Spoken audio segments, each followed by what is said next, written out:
Nah, di hari Minggu ini, tema yang saya bawakan itu berjudul mengenai kekuatan baru. Boleh siapkan catatan saudara, boleh siapkan tulisan-tulisan saudara. Karena saya percaya bahwa setiap firman Tuhan yang dicatat, itu akan sangat membantu sekali di dalam kita memahami firman Tuhan lebih matang.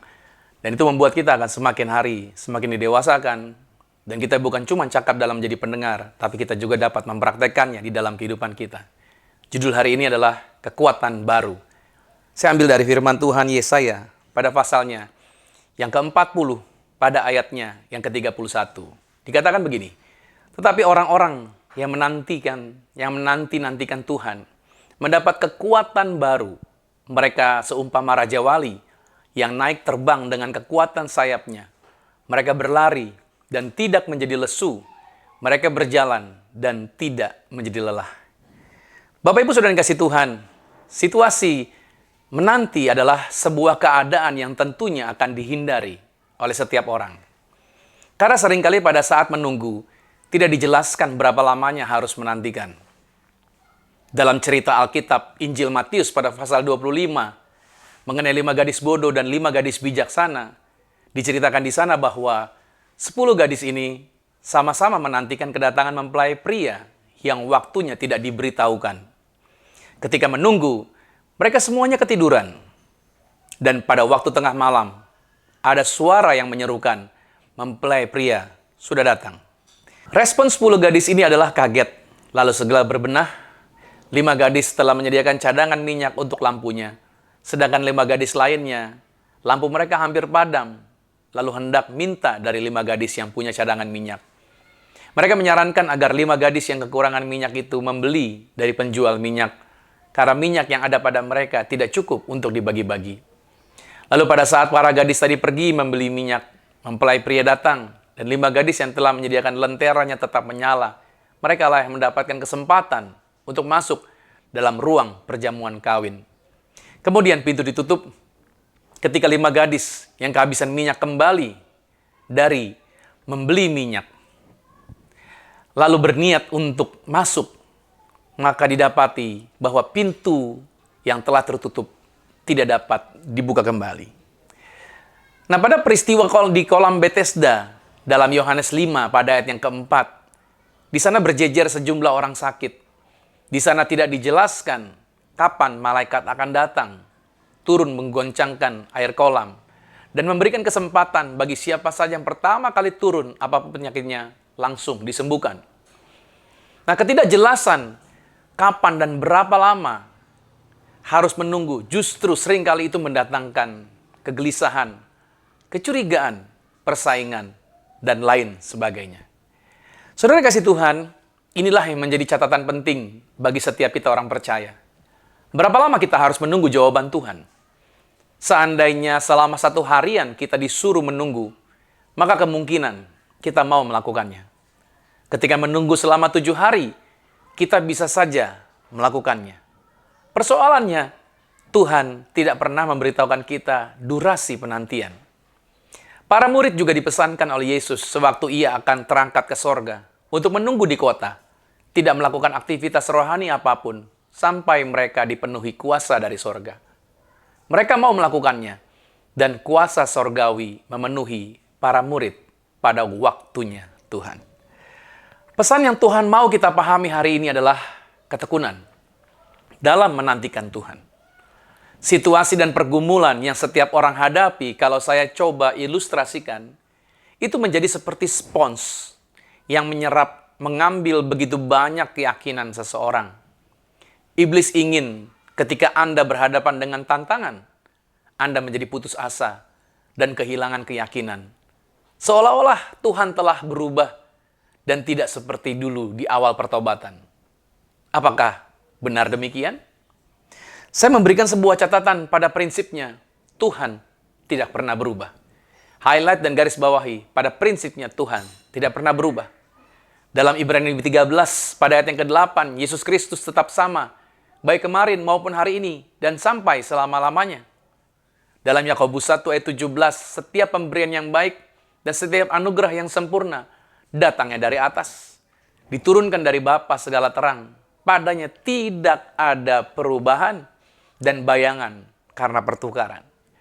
Bapak Ibu Saudara, Tuhan selalu bekerja berdasarkan prinsip dan hukum-hukumnya. Kebiasaan di dunia, budaya serta kebiasaan orang-orang bisa saja mengalami perubahan seiring kemajuan zaman, tetapi tidaklah dengan Tuhan. Tuhan tetap melakukannya sesuai dengan firman-Nya. Tuhan ingin mengadakan pemulihan. Ia memiliki kasih yang berlimpah bagi semua orang. Tiada pernah ada keraguan dalam setiap tindakannya Tuhan. Semuanya selalu tepat dengan waktu yang Ia telah sediakan. Dan caranya sesuai dengan prinsipnya Tuhan. Hanya manusia tidak dapat menyelami pekerjaan Tuhan dari awal sampai dengan akhir. Kita manusia berusaha mau mengetahui segala sesuatu, tetapi sesungguhnya kita tidak memiliki kemampuan itu. Oleh sebab itu, saudara, dibutuhkan kepercayaan untuk dapat melihat setiap rencana Tuhan atas kehidupan setiap kita. Ada seorang ahli etika yang bernama John Kavanaugh. Dia pergi bekerja selama 3 bulan di tempatnya Mother Teresa di Calcutta, India. John sebenarnya sedang mencari jawaban tentang bagaimana cara terbaik untuk menghabiskan sisa hidupnya. Pada pagi pertama di sana, John bertemu dengan Mother Teresa. Dan Mother Teresa bertanya kepada John, "Apa yang saya bisa lakukan bagi Anda?"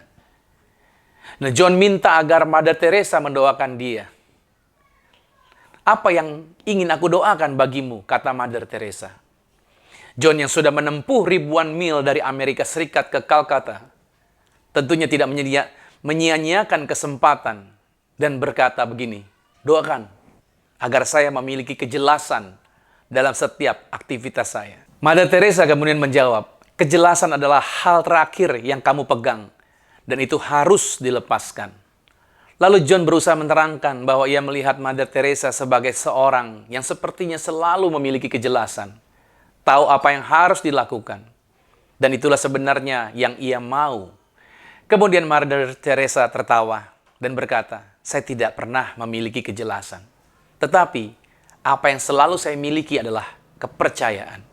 Jadi saya akan berdoa supaya kamu dapat mempercayai Tuhan." Nah, banyak dari kita mirip seperti John Kavanaugh. Kita ingin kejelasan terlebih dahulu akan segala sesuatu. Seperti berapa lama kami harus menunggu situasi pandemi ini berlalu? Sampai kapan menunggu suami atau istri saya berubah? Kapan anak saya dapat bertobat sungguh-sungguh? Kapan kami dapat bergereja seperti dulu dan melayani kembali? Atau kapan ekonomi akan dipulihkan? Kapan kami dapat jalan-jalan ke luar negeri dan lain sebagainya? Segalanya sepertinya tampak tidak jelas. Padahal Yesus itu sangat jelas. Itulah alasannya mengapa kita mau mengikuti Dia. Ia adalah jalan kebenaran dan hidup. Bahwa Ia menjaminkan kehidupan kekal bagi orang yang percaya kepadanya. Tidak ada kuasa apapun di bawah kolong langit ini yang dapat memisahkan kita dari Dia. Karena itu, saudara, dibutuhkan kepercayaan lebih dari sekedar jelas jalan yang akan kita tempuh. Nah, sewaktu saya sakit demam tinggi selama hampir 1 minggu, saya pikir apakah ini yang namanya sakit COVID? Tetapi hasil PCR saya adalah negatif. Lalu saya periksa darah, ternyata saya terkena tifus. Saya bertanya, minta kejelasan mengapa ini terjadi. Pekerjaan saya harus terhenti karena dibutuhkan istirahat total karena penyakit ini. Saya diingatkan perkataan firman dalam tulisan pengkhotbah. Dalam pengkhotbah pada pasal 7 ayat 14. "Pada hari mujur bergembiralah, tetapi pada hari malang ingatlah bahwa hari malang ini pun dijadikan Allah seperti juga hari mujur, supaya manusia tidak dapat menemukan sesuatu mengenai masa depannya." Dari firman ini, saya diarahkan untuk percaya saja bahwa Tuhan selalu punya rencana terbaik dan indah pada waktunya dan sesuai dengan caranya Tuhan. Nah, orang yang menanti-nantikan Tuhan adalah orang yang bukan meletakkan pengharapan kepada apa yang dijaminkan dunia. melainkan meletakkan keyakinannya kepada apa yang Tuhan telah firmankan, sambil terus mengembangkan dirinya. Berharap kepada Tuhan ialah mempercayakan sepenuhnya kehidupan kita kepadanya. Hal itu meliputi juga memandang Dia sebagai sumber pertolongan dan kasih karunia yang selalu kita butuhkan. Dalam Mazmur pada pasal 25 ayat 3-5 dikatakan, "Ya, semua orang yang menantikan Engkau takkan mendapat malu. Yang mendapat malu ialah mereka yang berbuat khianat dengan tidak ada alasannya. Beritahukanlah jalan-jalan-Mu kepadaku, ya Tuhan. Tunjukkanlah itu kepadaku.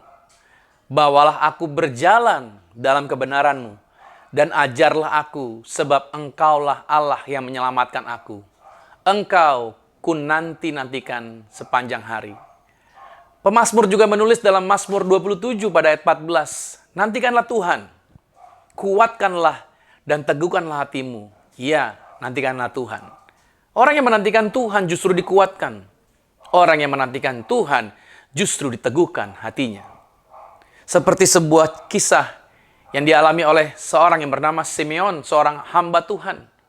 Dalam Lukas 2 ayat 25 dikatakan, "Adalah di Yerusalem seorang bernama Simeon. Ia seorang yang benar dan saleh, yang menantikan penghiburan bagi Israel. Roh Kudus ada di atasnya. Simeon dijanjikan oleh Tuhan, dia tidak akan mati sampai dia melihat Mesias datang. Maka ketika pada hari pentahiran, Yusuf dan Maria membawa bayi Yesus ke Yerusalem dan berjumpa dengan imam, yaitu Simeon.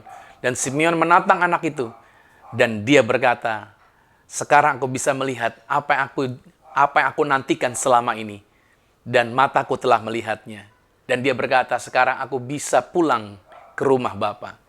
Artinya, penantian seseorang, apa yang dijanjikan oleh Tuhan, tidak pernah membuat dia lemah, tidak pernah membuat dia menjadi lesu, tapi membuat dia bersemangat untuk menemukan apa yang telah dijanjikan.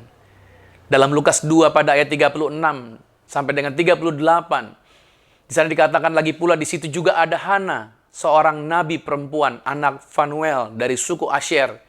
Ia sudah sangat lanjut umurnya. Sesudah kawin, ia hidup 7 tahun lamanya bersama suaminya. Dan sekarang ia janda dan berumur 84 tahun. Ia tidak pernah meninggalkan bait Allah. Dan siang malam beribadah dengan berpuasa dan berdoa. Dan pada ketika itu juga datanglah ia ke situ dan mengucap syukur kepada Allah dan berbicara tentang anak itu kepada semua orang yang menantikan kelepasan untuk Yerusalem. Menanti Tuhan tidak membuat orang menjadi pasif. Menanti Tuhan tidak membuat orang menjadi gelisah. Tapi menantikan jawaban Tuhan justru membuat orang selalu bersemangat dan berbahagia. Nah, Bapak Ibu Saudara yang kasih Tuhan, orang-orang yang berharap atau menantikan Tuhan, mereka adalah orang-orang yang akan menerima yang dijanjikan oleh Tuhan. Tuhan memberikan janji ini, bahwa orang-orang yang berharap atau menantikan Tuhan, mereka diberikan janji. Apa janjinya? Yang pertama adalah kekuatan Allah untuk menyegarkan mereka di tengah-tengah kelelahan dan kelemahan, penderitaan, dan segala bentuk pencobaan. Dalam Mazmur 23 pada ayat yang ketiga dikatakan, "Ia menyegarkan jiwaku. Ia menuntun aku di jalan yang benar oleh karena namanya." Nah, terkadang kita bisa saja menjadi putus asa. Terkadang kita bisa saja menjadi kelelahan atau menjadi lemah dalam menghadapi penderitaan dan menantikan jawaban. Tetapi, Gembala yang baik selalu membangkitkan dan menghidupkan kembali jiwa kita melalui kuasa dan kasih karunia-Nya. Ia selalu akan membimbing kita. Tuhan akan selalu membimbing kita di dalam masa-masa di mana kita menantikan jawaban dari Tuhan. Bahkan dengan Roh Allah, yaitu pada jalan yang benar, Dia akan membawa kita yang sesuai dengan jalan kekudusannya. Dia tidak akan membuat kita menyimpang. Tuhan membuat kita tetap kuat di jalannya Dia. Sambil kita diingatkan akan firman yang sudah Dia sampaikan bagi setiap kita. Ini terbukti dari Roma pada pasal 8. Saya akan tunjukkan kepada saudara. Pada ayat yang ke-10 sampai dengan ayat yang ke-14 dan dikatakan, "Tetapi jika Kristus ada di dalam kamu, maka tubuh memang mati karena dosa. tetapi roh adalah kehidupan oleh karena kebenaran. Ayat 11, dan jika roh Dia yang telah membangkitkan Yesus dari antara orang mati diam di dalam kamu, maka Ia yang telah membangkitkan Kristus Yesus dari antara orang mati akan menghidupkan juga tubuhmu yang fana itu oleh rohnya yang diam di dalam kamu. Artinya bahwa firman Tuhan ini sedang mengatakan, kalau Anda percaya bahwa di dalam diri saudara ada roh yang membangkitkan Yesus, yang bisa membangkitkan fisiknya Yesus dari kematian menjadi kehidupan, maka saudara percaya roh itu ada di dalam saudara, maka roh itu juga akan membuat fisik Anda, tubuh Anda, itu terjagai untuk bebas, untuk berkemenangan dari segala bentuk virus, dari segala bentuk penyakit apapun juga. Ingat dari awal saya katakan, Tuhan selalu bergerak sesuai dengan prinsip, sesuai dengan firman-Nya. Apa yang Dia firmankan, Dia melakukan seperti itu.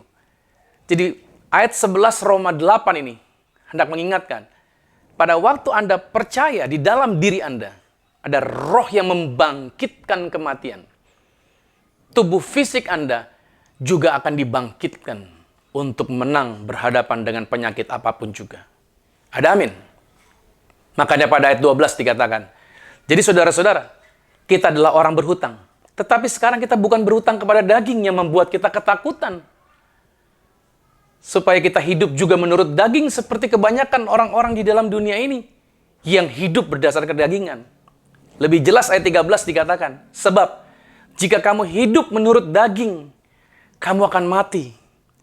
Kalau Anda hidup menurut berita yang ada di televisi, kalau Anda hidup menurut informasi para pakar yang menjelaskan tentang berbagai penyakit, berbagai penderitaan, kalau engkau hidup hanya berdasarkan media, informasi yang kau tonton, yang kau dengar, maka saya mau katakan engkau hidup sekarang dengan daging. Dan Alkitab berkata, kalau engkau hidup menurut daging, maka kamu akan mati. Kamu akan mengalami kematian. Tetapi jika oleh roh, jika engkau percaya bahwa di dalam dirimu ada roh yang menghidupkan Yesus, maka saudara, dengan roh itu, engkau mematikan perbuatan-perbuatan tubuhmu. Engkau mematikan, yaitu dorongan daging untuk mempercayai yang negatif, mempercayai yang tidak benar, mempercayai yang bukan dari Kristus. Maka oleh roh itu, engkau melawan keinginan tersebut. Maka sebaliknya, engkau akan mengalami kehidupan di dalam dirimu. Ada amin. Ayat 14 berkata, semua orang yang dipimpin roh Allah adalah anak-anak Allah. Maka saudara kasih Tuhan, tanggapan setiap kita adalah harusnya ketaatan. Untuk apa? Yaitu kita mengikuti gembala kita. Kita harusnya mengikuti gembala dan mendengarkan suara gembala karena kita domba. Yohanes 10 ayat 3-4 menjelaskan. Dan kita sebenarnya harus memutuskan mulai hari ini untuk tidak akan mengikuti suara-suara orang-orang asing. Berita-berita yang bukan di luar firman. Kita nggak mau mengikuti itu. Tapi justru sebaliknya, kita mau mengikuti, yaitu arahan, suara gembala, suara firman, suara kebenaran. Dalam Yohanes 10, pada ayat yang kelima. Katakan amin. Itu yang pertama. Orang-orang yang berharap atau menantikan Tuhan, mereka dijanjikan kekuatan Allah untuk menyegarkan mereka di tengah-tengah kelemahan, kelelahan, penderitaan, dan segala bentuk pencobaan. Yang kedua, saudara, yang dijanjikan buat orang-orang yang menantikan Tuhan adalah kemampuan untuk mengatasi persoalan-persoalan mereka bagaikan Raja Wali yang terbang naik ke langit. Dalam Ulangan pada pasal 32, pada ayat yang ke-11 dikatakan, laksana Raja Wali menggoyang, bangkitkan isi sarangnya, melayang-layang di atas anak-anaknya, mengembangkan sayapnya, menampung seekor, dan mendukungnya di atas kepaknya. Kita ketahui bahwa Raja Wali tinggal tidak pernah di bawah, tapi selalu di tempat tinggi, tebing-tebing yang curam. Dia membuat sarangnya di sana. Dan dia melatih anak-anaknya. Untuk apa? Berhadapan dengan masalah, berhadapan dengan pergumulan. Bahwa mereka pada waktu berhadapan dengan tantangan, mereka bisa mengatasi persoalan-persoalan mereka. Mereka bisa menjadi binatang atau burung rajawali yang bukan ketakutan ketika berhadapan dengan badai, tapi terbang menjadi lebih tinggi. Raja Wali justru pada waktu berhadapan dengan badai, dia tidak pernah bersembunyi, tapi malahan dia menjadi berkembang, memiliki kemampuan yang lebih dari sebelumnya. Dan dia bisa terbang di atas badai tersebut, karena badai bukan membanting dia ke bawah, tapi badai justru membuat dia naik lebih tinggi. Tuhan menjaminkan bagi setiap kita bahwa setiap pencobaan atau setiap persoalan yang sedang kita hadapi, itu dijaminkan oleh firman Tuhan. Ini menjadi prinsip yang perlu kita pegang. Tidak pernah melebihi kekuatan kita. Perkatakanlah kepada diri kita bahwa kekuatan yang ada pada diri kita, yang datangnya dari Tuhan, itu jauh lebih besar dari setiap masalah, dari setiap pergumulan, apa saja yang sedang kita hadapi. 1 Korintus 10 pada ayat 13 dikatakan, pencobaan-pencobaan yang kamu alami ialah pencobaan-pencobaan biasa yang tidak melebihi kekuatan manusia. Sebab Allah setia. Katanya firman Tuhan adalah Allah setia. Dan karena itu Tuhan tidak akan membiarkan kamu dicobai melampaui kekuatanmu. Pada waktu kamu dicobai, Ia akan memberikan kepadamu jalan keluar sehingga kamu dapat menanggungnya. Tuhan tidak akan membiarkan Anda sendirian. Tuhan tidak akan membiarkan Anda kelelahan. Tuhan tidak akan membiarkan Anda drop ke bawah. Tapi Tuhan membuat Anda naik lebih tinggi daripada masalah yang sedang Anda hadapi. Untuk itu saudara, bebaskan dirimu dari stres. Bebaskan dirimu dari rasa ketakutan dan seolah-olah engkau kalah dengan masalah yang sedang kau hadapi. Pada waktu kau menantikan Tuhan, justru engkau semakin yakin bahwa Tuhan menyertai engkau dalam segala situasi sedang kau hadapi. Matius pada pasal 6, pada 34 dikatakan, sebab itu janganlah kamu khawatir akan hari besok. Karena hari besok mempunyai kesusahannya sendiri. Kesusahan satu hari ini cukuplah untuk sehari. Jadi kita tidak perlu bersusah-susah. Besok seperti apa? Besok akan jadi seperti apa? Yang Tuhan mau katakan, mengucap syukurlah untuk hari ini. Karena hari ini adalah hari yang diberkati oleh Tuhan. Amin. Yang ketiga, orang-orang yang berharap atau menantikan Tuhan, mereka menerima janji. Janji yang Tuhan sediakan yang ketiga adalah kesanggupan untuk berlari secara rohani tanpa merasa lelah dan terus berjalan maju tanpa merasa letih. Allah berjanji bahwa jikalau umatnya dengan sabar mengandalkan Tuhan, maka Tuhan akan memberikan apapun yang mereka perlukan untuk menopang mereka senantiasa dalam menerima keselamatan di akhir zaman. Ya, dari awal saya katakan diperlukan ketekunan, kesabaran kita untuk tetap mengandalkan Tuhan, untuk tetap percaya bahwa Tuhan selalu bersama-sama dengan setiap kita. Bahkan sampai dengan akhir zaman, pada akhirnya saudara, kita akan selesai hidup di dunia ini. Begitu saya membaca kitab Pengkhotbah, saya jumpai di sana bahwa kita semua dibatasi oleh waktu. Ada waktu yang berjalan. Makanya Mazmur 90 mengingatkan kita, ajar kami menghitung hari-hari kami sedemikian bijaksana. Artinya apa? Bahwa waktu-waktu kita jangan dibiarkan terbuang percuma. Karena waktu tidak pernah bisa diulang. Apa yang sudah lewat, ya sudah. Tidak bisa diulang kembali. Dan waktu kita semakin hari semakin berkurang, semakin berkurang. Nah, sebelum itu habis, mari gunakan waktu kita dengan bijaksana. Karena suatu hari kita dijaminkan untuk menerima keselamatan kalau saja kita mau tetap setia sampai akhir. Dalam 1 Petrus 1 pada ayat yang ke-15, 1 Petrus 1 pada ayat yang ke-5 dikatakan, yaitu kamu yang dipelihara dalam kekuatan Allah karena imanmu, sementara kamu menantikan keselamatan yang telah tersedia untuk dinyatakan pada zaman akhir. Ayat ini menyajikan setidaknya ada 3 kebenaran mengenai jaminan bagi orang percaya, yaitu sebuah berita yang relevan bagi para pembaca surat ini. Karena banyak diantaranya, mungkin saat-saat ini kita sedang membutuhkan pemulihan. Dan ayat ini memberikan jawaban bahwa kita pasti dipelihara. Bilang amin dulu. Pasti. Di dalam Tuhan ada kepastian tentang pemeliharaan. Dalam versi NIV, bahasa Inggris dikatakan dilindungi. Jadi saudara dan saya, Anda dan saya itu menerima yang jaminan perlindungan dari Tuhan di tengah situasi badai apapun yang sedang kita hadapi. Syaratnya adalah diperlukan iman, kepercayaan kita kepada Tuhan. Iblis akan berusaha menyerang keyakinan Anda pada waktu Anda berhadapan dengan situasi-situasi yang tidak nyaman. Tapi hari ini saya katakan, pelihara iman kepercayaan Anda kepadanya. Dan yang ketiga, sasaran pokok perlindungan kita di dalam iman tersebut adalah kita nantinya akan menerima keselamatan bersama-sama dengan Tuhan sampai selama-lamanya. Haleluya, puji nama Tuhan.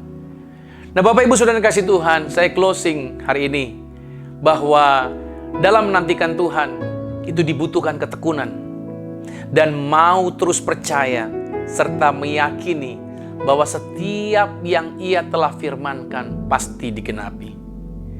Nah, menantikan Tuhan bukan berarti kita berdiam diri dan tidak melakukan apapun.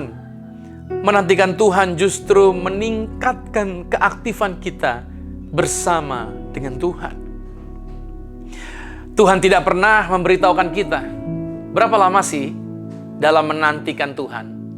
Tetapi kita dapat belajar dari para pahlawan iman bahwa mereka setia menantikan jawaban dari Tuhan. Para pahlawan iman memberikan petunjuk di firman Tuhan yang kita baca. Dalam Mazmur 130 pada ayat yang kelima, aku menanti-nantikan Tuhan, jiwaku menanti-nanti, dan aku mengharapkan firman-Nya. Lihat, pemazmur adalah pribadi yang selalu menantikan Tuhan, dan dia selalu berharap akan firman. Tidak pernah berdiam diri, tetapi terus bergantung kepada janji firman Tuhan. Maka bagi orang-orang yang menantikan Tuhan, mereka menerima janji, yaitu yang pertama, kekuatan Allah untuk menyegarkan mereka. Saya percaya saudara, justru ketika engkau menanti-nantikan Tuhan, engkau akan selalu disegarkan. Engkau selalu disegarkan setiap harinya, tanpa perlu engkau merasa takut engkau mengalami kelelahan.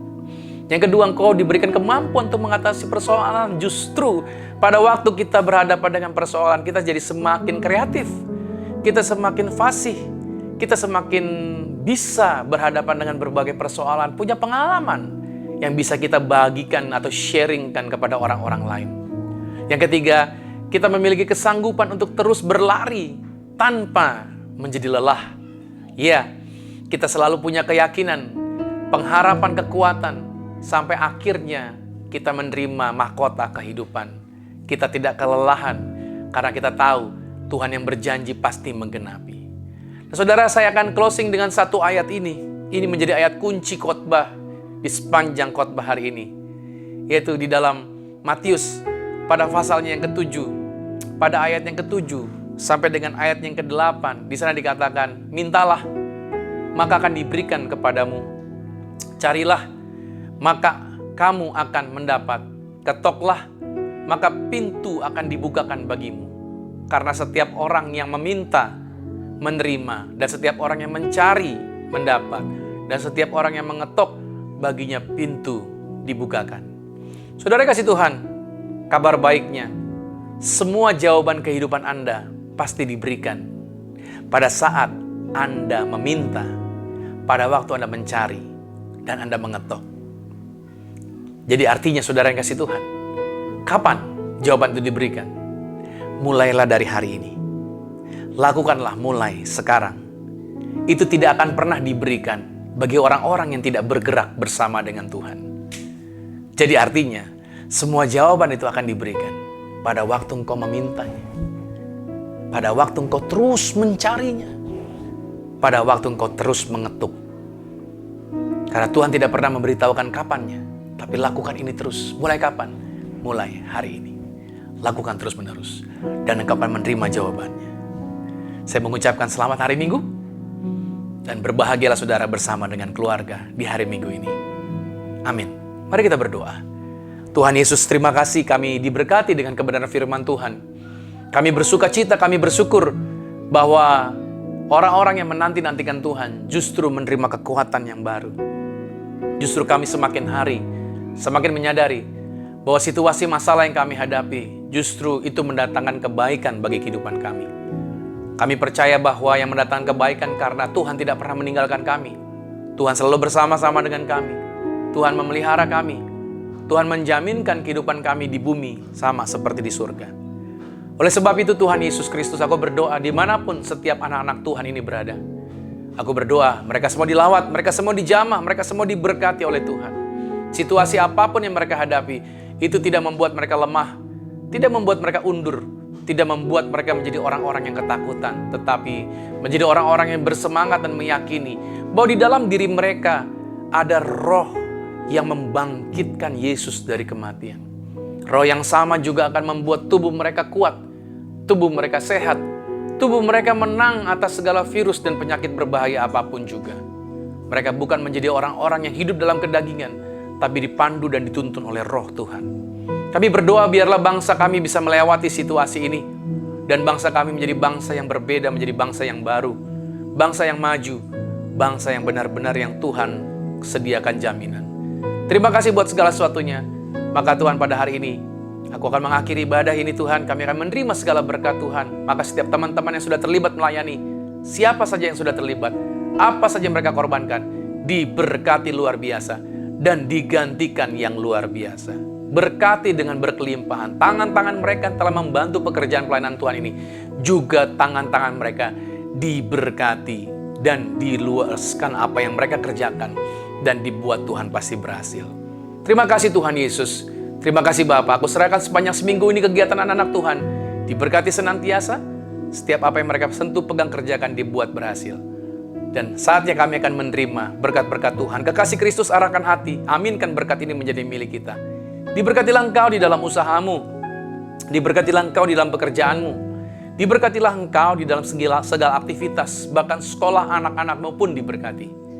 Dan apa saja yang kau rindukan, apa saja yang kau minta, apa saja yang kau doakan, asal engkau percaya di dalam Kristus, maka engkau dibuat Tuhan berhasil. Engkau tidak bimbang, engkau tidak ketakutan, tapi engkau tetap menjadi orang yang bergantung dan berharap kepada Tuhan. Terimalah berkat anugerah dari Bapa di surga, cinta kasih di dalam Yesus Kristus, kekuatan penghiburan di dalam kuasa Roh Kudus, menyertai mengurapi setiap kita mulai saat ini sampai Tuhan Yesus datang menjemput Anda dan saya, keluargamu dan keluargaku. Kita semua sama-sama menjadi warga kerajaan surga. Yang percaya sama-sama kita katakan, amin. Selamat hari Minggu, dan sampai jumpa minggu depan. Tetap sukacita, tetap sehat, tetap berbahagia bersama dengan keluarga. Shalom.